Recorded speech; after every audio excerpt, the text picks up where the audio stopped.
इस कार्यक्रम के पुण्यार्चक हैं श्री राजेंद्र प्रसाद जी जैन, श्रीमती ममता जी जैन, श्री प्रशांत जी जैन, श्रीमती दिव्या जैन, पारस जैन, श्री भरत जैन, श्रीमती सौम्या जैन एवं समस्त परिवार, मुंबई।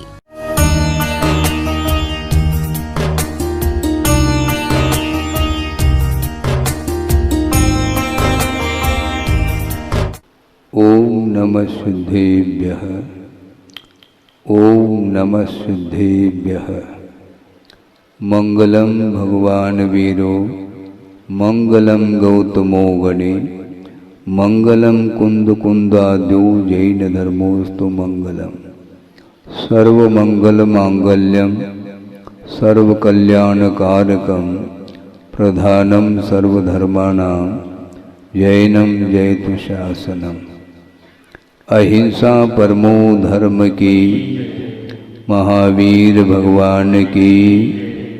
प्रातः स्मरणीय परम पूज्याचार्य गुरुवर श्री विद्यासागर जी मुनि महाराज की जय।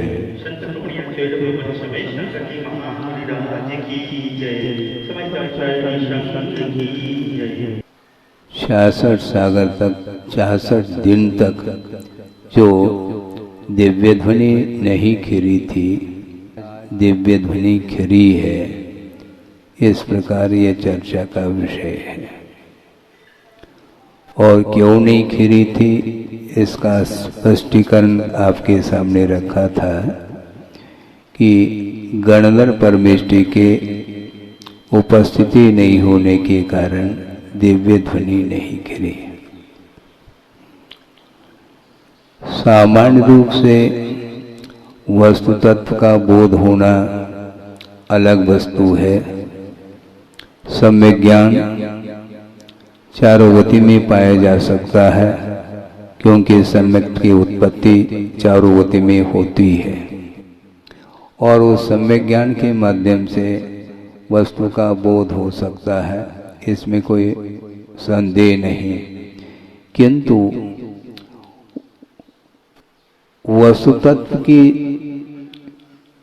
जो विराटता है, जो गूढ़ता है, जो सूक्ष्मता है, उसका स्पष्टीकरण करने के लिए गणधर परमेष्टि की आवश्यकता पड़ती है।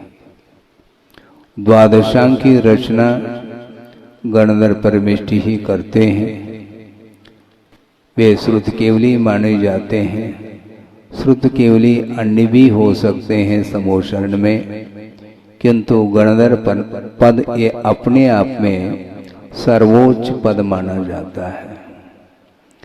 और भी प्रतिगणधरों की भी व्यवस्था होती है, वो अलग है, किंतु जो प्रमुख गणधर के रूप में स्वीकार करते हैं गौतम स्वामी के लिए।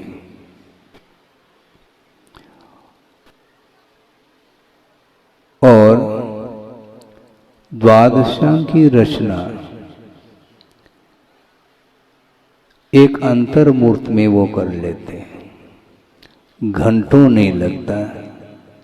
द्वादशांग का पाठ भी अंतर्मूर्त में हो जाता है। और उस द्वादशांग में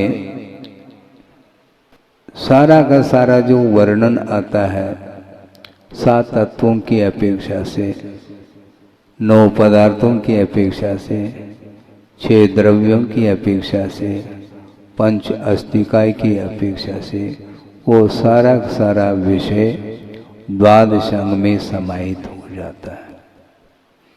गुरुदेव ने कई बार प्रसंग के अनुरूप ये बात रखी है कि केवल ज्ञान के सामने जो द्वादशांग रूप आगम है वह एक बूंद के समान है, ऐसा कहा। आप सुन रहे हैं?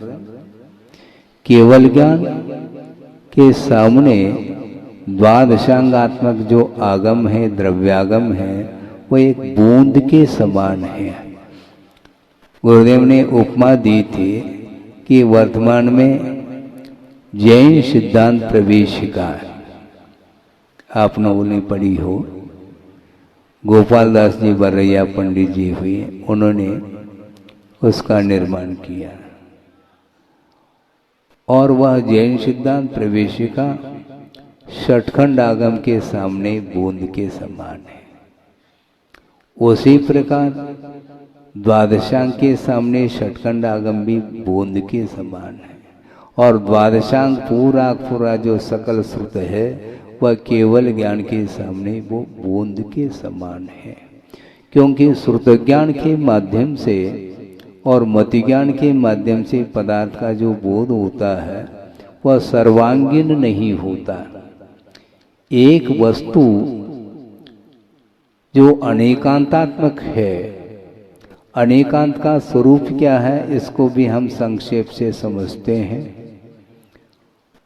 और यह पंक्ति आगम में मिलती है कि अनेके अंताः धर्माः यस्मिन् वस्तुनि वर्तन्ते स अनेकांत।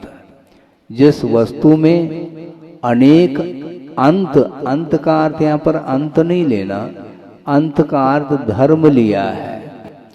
अनेक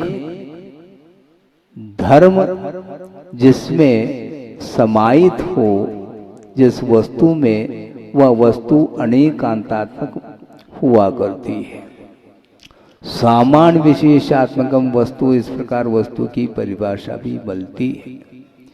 तो वह एक वस्तु के अंदर गुण और पर्यायों के अपेक्षा से अनंतता समाहित है और ऐसे अनंतानंत पदार्थों को जानने की क्षमता, जो कि वह पदार्थ मूर्ता मूर्तात्मक भी है, चेतना चेतनात्मक भी है, उन सभी पदार्थों को, अनंतानंत पदार्थों को और उन पदार्थों के अंतर्गत जो अनंत गुण और अनंत पर्याय हैं, इन सबको एक साथ एक समय में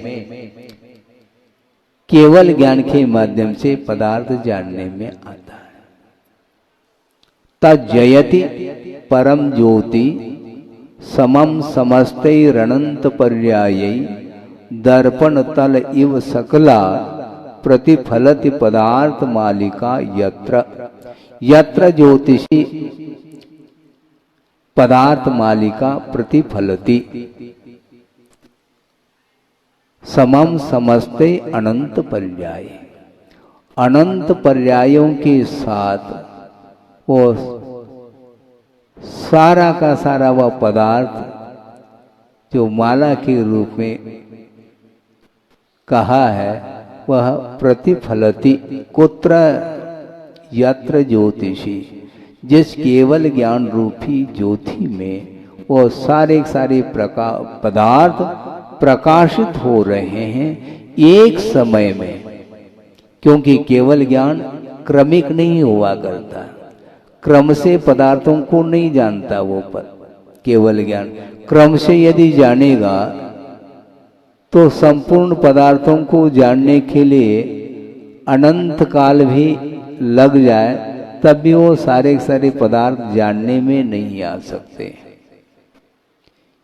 किंतु आचार्य कहते हैं सर्वद्रव्य पर्यायेषु केवलस्य, केवल ज्ञान का जो विषय है वह संपूर्ण पदार्थ है और संपूर्ण पर्याय हैं। इन सबको एक साथ एक समय में जानने की क्षमता रखता है। इस प्रकार वह केवल ज्ञान है। इसलिए केवल ज्ञान के माध्यम से समस्त पदार्थों को जानने के उपरांत अब श्रुत ज्ञान के माध्यम से जो हम और आप जान रहे हैं उसका अनंतवा हिस्सा ही जानने में आता है। किनको? गणधर परमेष्टि को। केवल ज्ञान के माध्यम से संपूर्ण पदार्थ को जानने के उपरांत भी भगवान के जो दिव्य ध्वनि खिलती है उसमें वह सारा सारा पदार्थ नहीं आ सकता। उस दिव्य ध्वनि में उसमें भी अनंतवा हिस्सा ही आता है। इसलिए आगम में ये उल्लेख है अनंत बहुभाग जो विषय हैं, ज्ञेय पदार्थ हैं, वो सारे सारे अकथ्य है ऐसा कहा, अर्थात जिनका कथन किया नहीं जा सकता। कथन करने के जो अयोग्य होते हैं उसका नाम अकत्य कहा है। और अनंतवा भाग ही कथन करने में आता है, और उसमें भी उस दिव्य ध्वनि का भी अनंतवा हिस्सा ही गणधर परमेष्टि के द्वारा जानने में आया है। और दिव्य ध्वनि का आधार लेकर के गणधर परमेष्टि ने अंतर्मूर्त में द्वादशांकी रचना की है। और वो श्रुतज्ञान के माध्यम से पदार्थ का विश्लेषण, सर्वांगीण विश्लेषण, एक एक गुणधर्म को लेकर के मुख्य और गौण पद्धति से उन्होंने विश्लेषण किया है। एक पदार्थ है वह नित्य भी है और अनित्य भी है। महाराज ये क्या कहना चाह रहे हैं? यह स्ववचन बाधित जैसा हो रहा है। आप जिस पदार्थ को नित्य कहना चाहते हैं उसी पदार्थ को आप अनित्य भी बोल रहे हैं। यही तो अनेकांत है। एकांत है कहाँ? क्योंकि विवक्षा को करके ही वस्तु तत्व का विश्लेषण किया जा सकता है। नयों का आलम्बन लेकर के ही विश्लेषण संभव है। ज्ञान के माध्यम से वस्तु की समग्रता ग्रहित हो सकती है, किंतु उसका विवेचन जो होगा वह क्रमशः होगा। प्रमाण के माध्यम से समूचे पदार्थ को जान लें और जानने के उपरांत उस प्रमाण के द्वारा ज्ञात जो वस्तु है उस वस्तु के विषय में एक धर्म को प्रासंगिकता देते हुए, मुख्यता देते हुए वस्तु तत्व का विश्लेषण होता है। इसी का नाम अनेकांत बोलते हैं। महाराज वस्तु नित्य है तो किस विवक्षा से नित्य है? द्रव्य की अपेक्षा से वस्तु नित्य है। द्रव्य का कभी भी विनाश नहीं हो सकता, यह यथार्थ सत्य है ये। और गुरुदेव ने कई बार ये कहा है श्रमणों के लिए कि देखो वस्तु हमेशा बनी रहती है, अविनश्वर है। इसलिए वस्तु तत्व का जब चिंतन करते हैं, द्रव्य को विवक्षा बना करके जब चिंतन करते हैं तो भय समाप्त हो जाता है। क्यों? जो वस्तु मिटेगी नहीं तो डर किस बात को लेकर के होगा? न मे मृत्यु कुतो भीति, मेरी मृत्यु संभव नहीं, मेरा विनाश संभव नहीं, तो डर किसको लेकर के होगा? न मे मृत्यु कुतो भीति, न मे व्याधि कुतो व्यथा, नाहम बालो न वृद्धो हम, न युवैता निपुद्गले। न बालक हूं, न युवा हूं, न वृद्ध हूं। ये जितने भी पर्याय हैं ये सारे सारे पौद्गलिक पर्याय हैं। इसलिए मेरा मरण कहाँ होगा? इस प्रकार द्रव्य का आलम्बन लेकर के चिंतन करते हैं तो निश्चित रूप से अविनश्वरता का भान होता है। इसलिए डर भीति समाप्त होती है। मुझे कौन मारने वाला है? मुझे कौन दहशत दे सकता है? क्योंकि दहशत देने वाला भी मरने वाला है। पर्याय की विवक्षा में ये अज्ञान भाव माना जाता है उसका। जो रौद्र ध्यान जिसके अंदर चल रहा है वह अज्ञान के कारण दूसरे को समाप्त करने का भाव रखता है, अपनी शूर वीरता का प्रदर्शन कर रहा है। किंतु आचार्य कहते हैं, आगमकार कहते हैं, तुम्हारा इस प्रकार का प्रदर्शन करना किसी भी काम का नहीं है। हाँ, क्योंकि पर्याय की विवक्षा में प्रति समय पदार्थ नष्ट होता चला जा रहा है।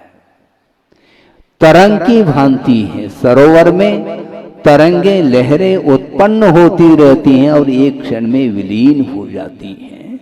उसी प्रकार प्रत्येक वस्तु पर्याय की विवक्षा से, पर्याय का अर्थ अवस्था विशेष का नाम पर्याय है, उस अवस्था विशेष की अपेक्षा को लेकर के प्रति समय पदार्थ मिट रहा है, तुम कौन होते हो मिटाने वाले? वो स्वयं मिट रहा है और मिटाने का भाव रखते ये अज्ञान का परिणाम है।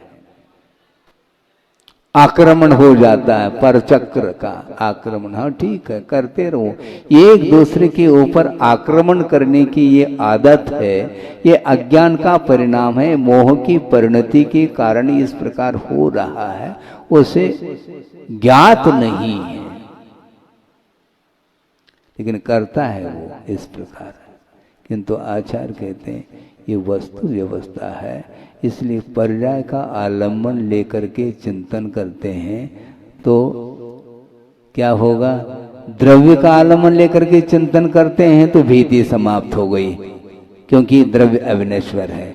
किंतु अवस्था विशेष को लेकर के चिंतन करते हैं तो क्या होगा? तो आचार्य कहते हैं वैराग्य उत्पन्न होगा निश्चित रूप से, क्योंकि पदार्थ जब विनाशशील है, नष्ट होने वाला है, तो मैं इसका भोक्ता कैसा हो सकता हूं? मैं इसका कर्ता कैसा हो सकता हूं? मैं इसका स्वामी कैसा बन सकता हूं? संभव नहीं है। फिर भी अज्ञान के कारण छोटे छोटे निमित्तों को लेकर के कर्तृत्व, स्वामित्व और भोक्तृत्व बुद्धि को लेकर के संघर्ष करना प्रारंभ करता है संसारी प्राणी। उसको बोध नहीं है। बोध देने के उपरांत में वह उस बोध के प्रति उपेक्षा की दृष्टि रखता है। कहे सीख गुरु करुणाधार, करुणा को धारण करके शिक्षा दे रहे हैं, देशना दे रहे हैं आचार्य, किंतु उसकी आंखें खुल नहीं पा रही है। मोह का अंधकार छाया हुआ है चारों ओर, वह ज्ञान का प्रकाश काम नहीं करता उसके लिए। वैराग्य धारण करना चाहो तो निरंतर पर्याय को लेकर के चिंतन करना चाहिए। इस प्रकार गुरुदेव का हर पल उपदेश रहता है। और कुंद स्वामी ने स्पष्ट शब्दों में कहा है, समय समय विनसदे उभयम। उभय का अर्थ दोनों, भोग्य पदार्थ और भोक्ता, ये दोनों मिट रहे हैं प्रतिक्षण। फिर भी भोक्तृत्व भाव बना रखता है, मैं इसका भोक्ता हूं। षटखंड अधिपति, हाँ रखो तुम अधिपति है। तीन लोग के नाथ हैं, उनका ये कहना है ये तीन लोग अपने आप में स्वतंत्रता को लेकर के मैं इसका स्वामी नहीं हो सकता। आप उनके लिए कह रहे हैं आप तीन लोग के नाथ, किंतु वो तीन लोग के नाथ को वो स्वीकार करते नहीं भगवान। ये आपकी भक्ति के कारण इस प्रकार कुछ शब्द आपके मुख से निकल रहे हैं। भगवान को आपने भगवान के रूप में स्वीकार किया है। भगवान से बढ़कर के तीन लोक में कोई व्यक्तित्व नहीं है तीर्थंकर के अलावा। इस प्रकार एक भक्त की भक्ति है, किंतु सिद्धांत ये कहता है, भगवान इस प्रकार कह रहे हैं सिद्धांत की दृष्टि से, कोई भी किसी का स्वामी नहीं हो सकता। यदि होता है तो स्वयं का ही स्वयं स्वामी होता है, पर का नहीं हो सकता। सम्यक दृष्टि होने के उपरांत भी पर पदार्थ के प्रति स्वामित्व बुद्धि रखता है, तभी तो षटखंड अधिपति मैं हूं, इस प्रकार वह चक्रवर्ती सोच रहा है। कितने 60,000 वर्ष हैं? 60,000 वर्ष तक वो दिग्विजय करने के लिए निकले और अंत में उन्हें विजय मिलता है। किंतु ये ध्यान रखो, एक और मेंबर है, उनको भी जीतना होगा। वो कौन है? अपना अनुज, छोटा भाई बाहुबली। तुम भाई के रूप में मुझे देखते हो तो मैं तुम्हारे चरण स्पर्श करने के लिए तैयार हूं, किंतु तुम चक्रवर्ती के रूप में मेरे सामने आओगे तो नहीं आ पाओगे। क्योंकि मेरे पास भी अधिकार है। जिस प्रकार सभी को जीत लिया तुमने, उस प्रकार मुझे भी जीतना पड़ेगा ना। जीतो। और 3 प्रकार के युद्ध हुए, जल युद्ध, मल युद्ध और दृष्टि युद्ध। और इन तीनों युद्धों में चक्रवर्ती जो अग्रज कहलाते हैं हार गए हैं। मल युद्ध में उनको सीधा अपनी बाहुओं के बल पर ऊपर आसमान को दिखाया, किंतु ये ध्यान रखो उनके अंदर विवेक था, उन्होंने छोड़ा नहीं, आसमान से धीरे से उतार दिया। और सारी जनता के बीच में यह दृश्य देख करके वह चक्रवर्ती क्या महसूस करता होगा। इतना इंसल्ट, मान चूर चूर हो जाता है और उसके कारण तिलमिला जाता है चक्री वो, वही चक्रवर्ती बनेगा। और क्षायिक सम्यक दृष्टि है, अवधि ज्ञानी है, उसी भव से मुक्त होने वाले हैं। इसके उपरांत भी असंयम का ऐसा तीव्र प्रभाव है जिसके कारण सम्यक दर्शन होते हुए भी चक्र चलाने का भाव उसके मन में आ जाता है। लेकिन बुद्धि काम नहीं करती कि अपने परिवार वालों के ऊपर चक्र का कोई प्रभाव नहीं पड़ता। ये उन्हें होश हवास खो गए, वो ये ध्यान ही नहीं रहा कि इस चक्र का प्रभाव पड़ेगा क्या नहीं पड़ेगा, और चक्र चला दिया उन्होंने। क्या मान करके चला दिया? मान हानि हुई है, इसलिए इसके भी हानि होनी चाहिए। और बाहुबली के हनन के लिए उन्होंने चक्र चलाए, ध्यान रखो। इसी को बोलते हैं रौद्र ध्यान। रौद्र ध्यान कितने भेद हैं उसके? हिंसानंद, मृषानंद, चौर्यानंद, परिग्रहानंद, किंतु स्वरूपानंद नहीं है, ध्यान रखो। सुन रहे हैं आप? हैं? सुन रहे हैं? 4 प्रकार के आनंद आ गए। हिंसा, झूठ, चोरी और परिग्रह, इनमें आनंद का अनुभव कर रहा है, किंतु उसे स्वरूप का आनंद नहीं आ सकता। इसी को बोलते हैं आचार अज्ञान का यह फल है। हालांकि उसके पास सम्यक दर्शन है, श्रद्धान है वस्तु तत्व के ऊपर, इसके उपरांत भी असंयम के कारण वह इस प्रकार वह कर रहा है और चक्री हार गया। इसके उपरांत बाहुबली को भी वैराग्य हो गया। अब तुम्हें बनो चक्री, मुझे कोई आवश्यकता नहीं। यह वैभव, इसका स्वामी तुम हो, मैं नहीं हो सकता, तुम बने रहो। और वो निकल गए। वस्तुतः ये अज्ञान है, इसके उपरांत भी बात समझ में नहीं आती मैं क्या बोल रहा हूं। प्रत्येक समय जब पदार्थ विनाशशील है, पर्याय की विवक्षा में, तो किसको सुरक्षित रखने का भाव मन में आता है? लेकिन आता है। आप लोग अपने अपने घर को छोड़ करके आए हैं, उस घर के प्रति स्वामित्व भाव आपका है क्या नहीं है? यदि नहीं है तो ताला क्यों डालते हैं आप? हैं? ताला क्यों डालते हैं घर के लिए? अलीगढ़ कंपनी का है? ऐसे बोलते थे गुरुदेव, हैं? अलीगढ़ कंपनी का ताला डालो और चाबी अपने पास रखो। हैं? बहुत कठिन होता है, फिर भी कहो कि मेरा पर पदार्थ के प्रति कोई स्वामित्व भाव नहीं है, संभव नहीं है। इसलिए आज श्रावणवदी प्रतिपदा के दिन दिव्य ध्वनि खिरी और उसका विश्लेषण गणधर परमेष्टि आसीन है प्रभु के चरणों में, और वे दिव्य ध्वनि का आलम्बन लेकर के द्वादशांग की रचना की है, और समय समय पर उसका विश्लेषण वो करते चले जाते हैं।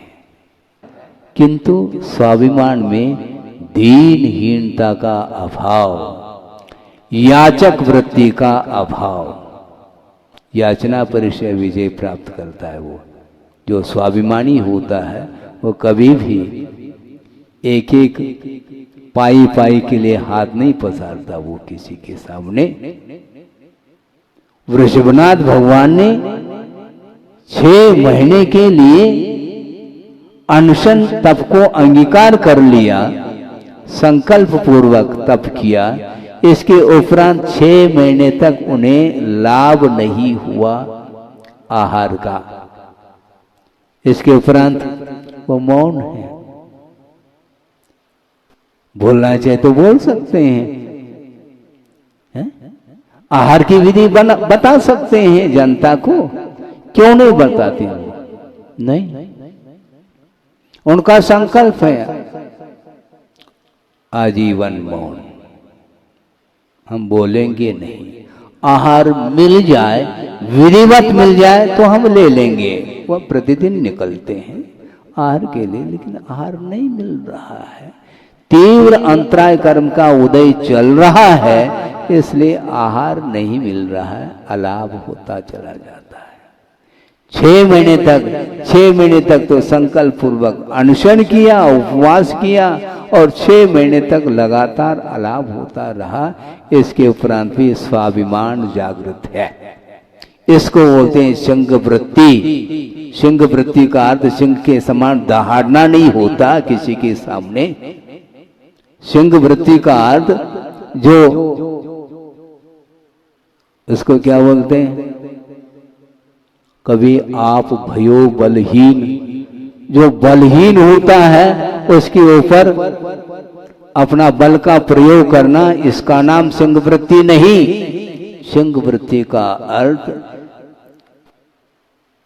कितनी भी प्रतिकूलता हो, भयानक उपसर्ग भी आ जाए, तब भी हम सिंह वृत्ति रखेंगे, अर्थात हम किसी का प्रतिकार नहीं करेंगे। इसको सिंह वृत्ति बोलते हैं।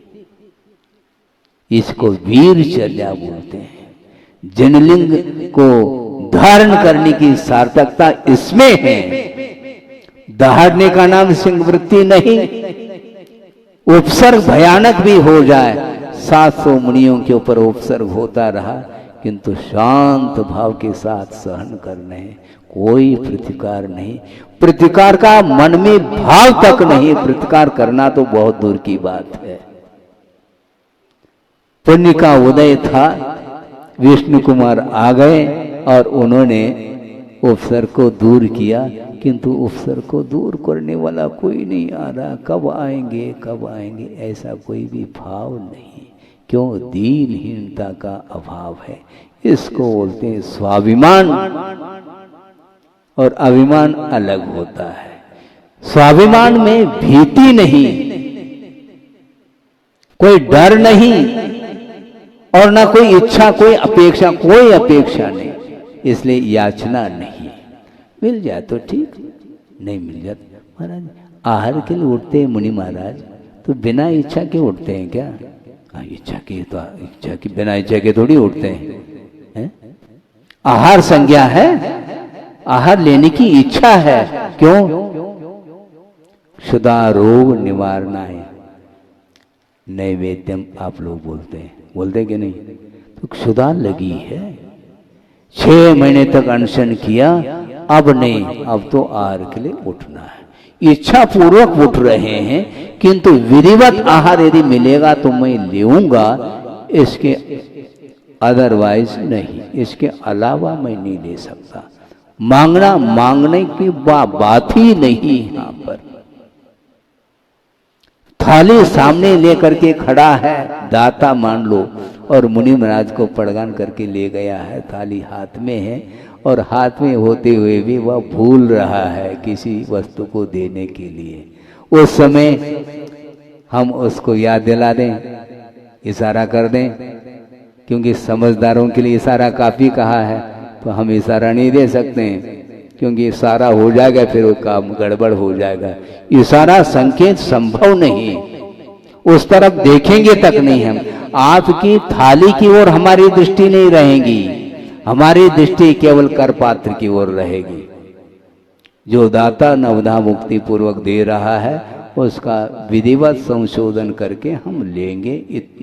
इसको बोलते हैं विधिवत आहार की चर्या, इसी को बोलते हैं स्वाभिमान।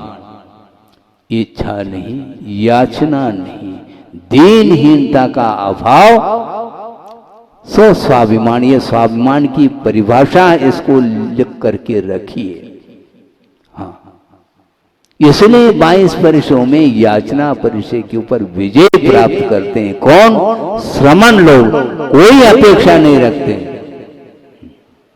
कोई सत्कार पुरस्कार करें, ठीक, नहीं करें तुम क्यों नहीं करते हो, खबरदार।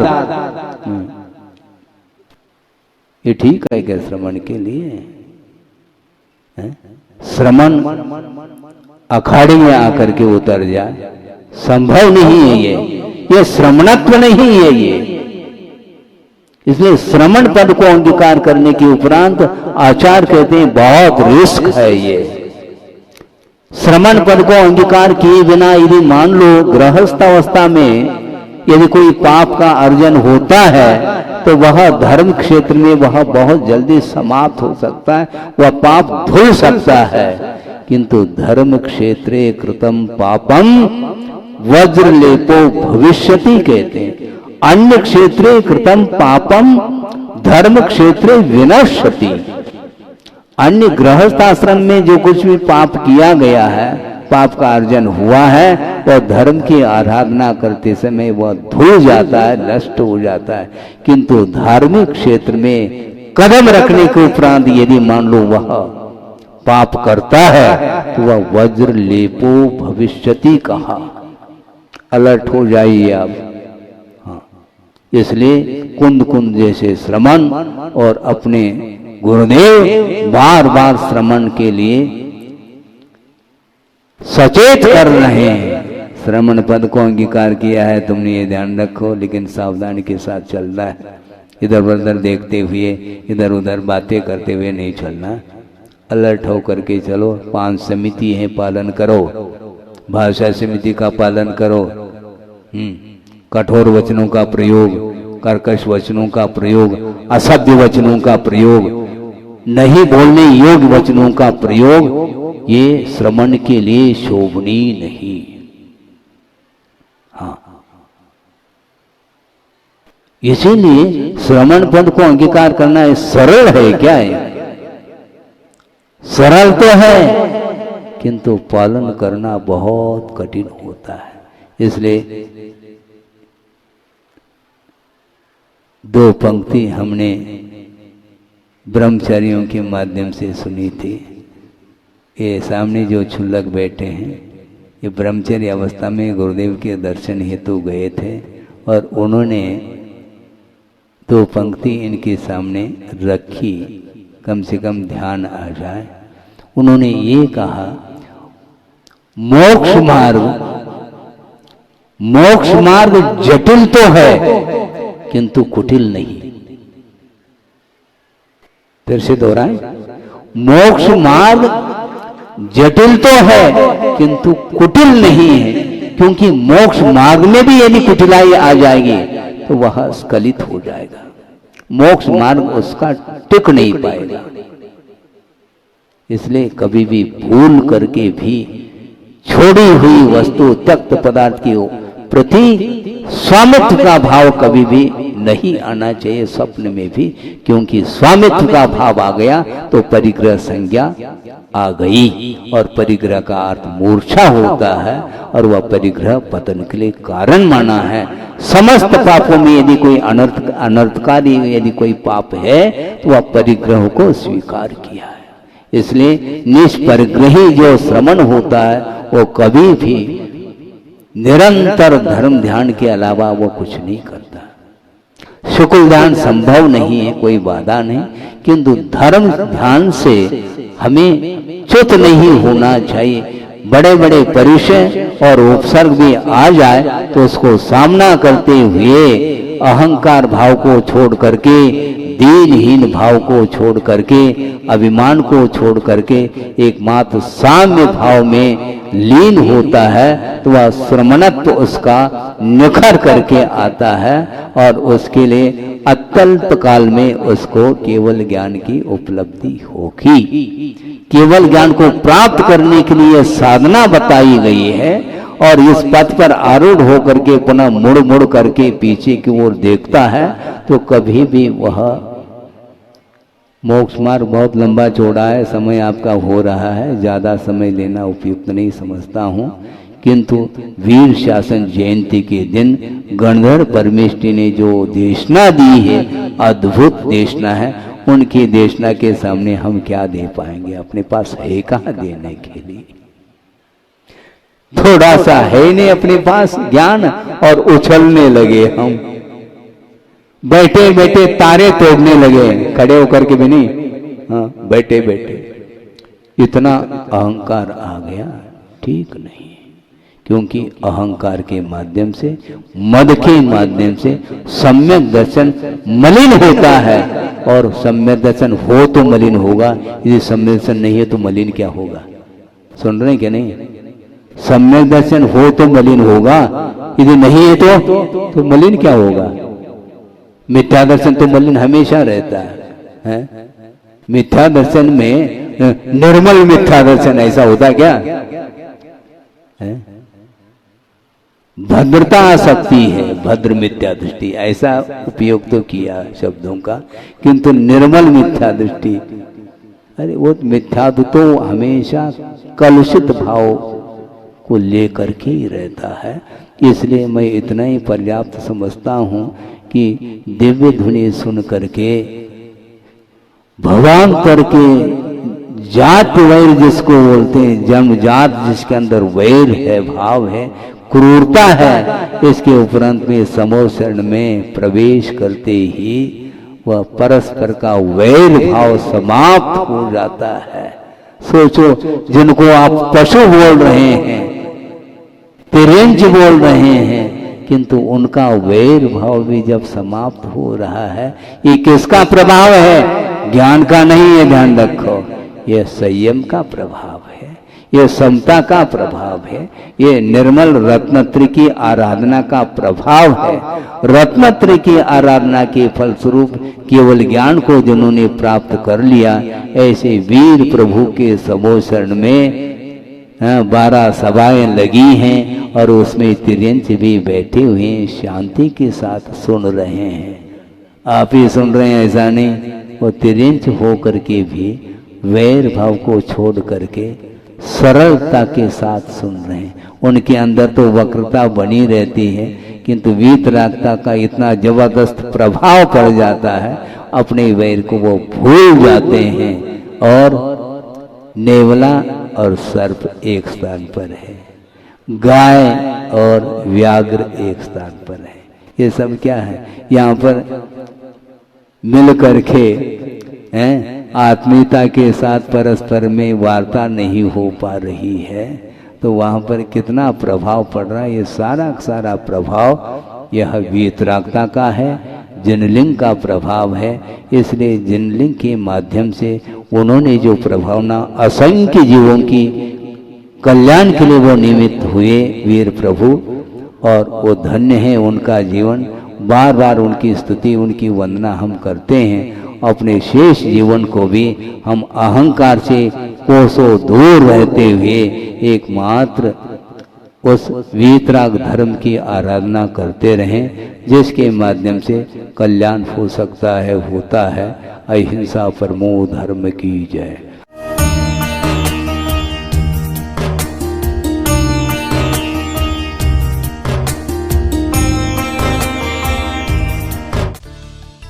इस कार्यक्रम के पुण्यार्चक थे श्री राजेंद्र प्रसाद जी जैन, श्रीमती ममता जी जैन, श्री प्रशांत जी जैन, श्रीमती दिव्या जैन, पारस जैन, श्री भरत जैन, श्रीमती सौम्या जैन एवं